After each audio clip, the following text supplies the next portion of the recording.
ನೋಡಿ ಗೈಸ್, ನಾವು ಇವತ್ತು ಉತ್ತರ ಕರ್ನಾಟಕ ಸ್ಟೈಲ್ ನುಚ್ಚಕ್ಕಿ ಪುಂಡಿ ಪಲ್ಯ ಮಾಡುತ್ತಿದ್ದೇವೆ. ಅದಕ್ಕೆ ಬೇಕಾಗುವ ಸಾಮಗ್ರಿಗಳು ಇಷ್ಟು ಪುಂಡಿ ಪಲ್ಯ ತೆಗೆದುಕೊಂಡಿದ್ದೇನೆ.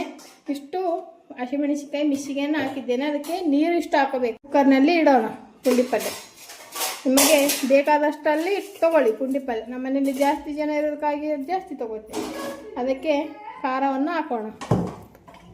ಅದಕ್ಕೆ 1 ಗ್ಲಾಸ್ ನೀರು ತೊಗೊಂಡಿದ್ದೇನೆ. ನೀರು ಹಾಕಿದ ನಂತರ ಕುಕ್ಕರ್ ಮುಚ್ಚಿ 3 ವಿಜಲ್ ಕೂಗಿಸಿಕೊಳ್ಳಿ. 3 ವಿಜಲ್ ಆದ ನಂತರ ಕುಕ್ಕರ್ ಮುಚ್ಚಳವನ್ನು ತೆಗಿಬೇಕು. ಈ ಥರ ಆಗಿರ್ತದೆ. ಇದರಲ್ಲಿ ನೀರಿದ್ದರೆ ಸ್ವಲ್ಪ ಬಸಿಯಬೇಕು, ಇಲ್ಲಾಂದರೆ ಜಾಸ್ತಿ ಹುಳಿ ಆಗೋ ಚಾನ್ಸಸ್ ಇರುತ್ತದೆ. ಇದನ್ನು ಬಸ್ತ ನಂತರ ಅದಕ್ಕೆ ಜೀರಿಗೆ, ಬೆಳ್ಳುಳ್ಳಿ,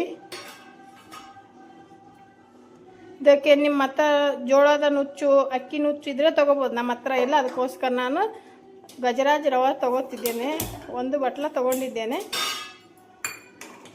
ಅದಕ್ಕೆ ರುಚಿಗೆ ತಕ್ಕಷ್ಟು ಉಪ್ಪು ಮತ್ತು ನೀರನ್ನು ಹಾಕೋಬೇಕು.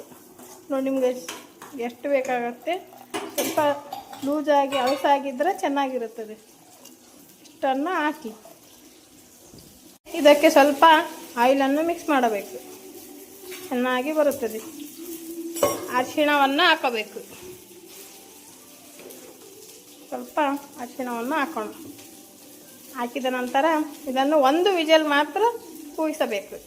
ವಿಜಲ್ ನಂತರ ಈ ಥರ ಆಗುತ್ತದೆ, ರೆಡಿ ಆಗುತ್ತದೆ. ಇದನ್ನು ಮಗುಚಬೇಕು. ಚೆನ್ನಾಗಿ ಮಗುಚಬೇಕು. ಫೈನಲಿ ಈ ಥರ ನುಚ್ಚಕ್ಕಿ ಪುಂಡಿ ಪಲ್ಯ ರೆಡಿ ಆಗುತ್ತದೆ. ಇದನ್ನು ಜೋಳದ ರೊಟ್ಟಿ ಅಥವಾ ಜೋಳದ ಕಡುಬು ಜೊತೆ ಸವಿಯಲು ಸಿದ್ಧ.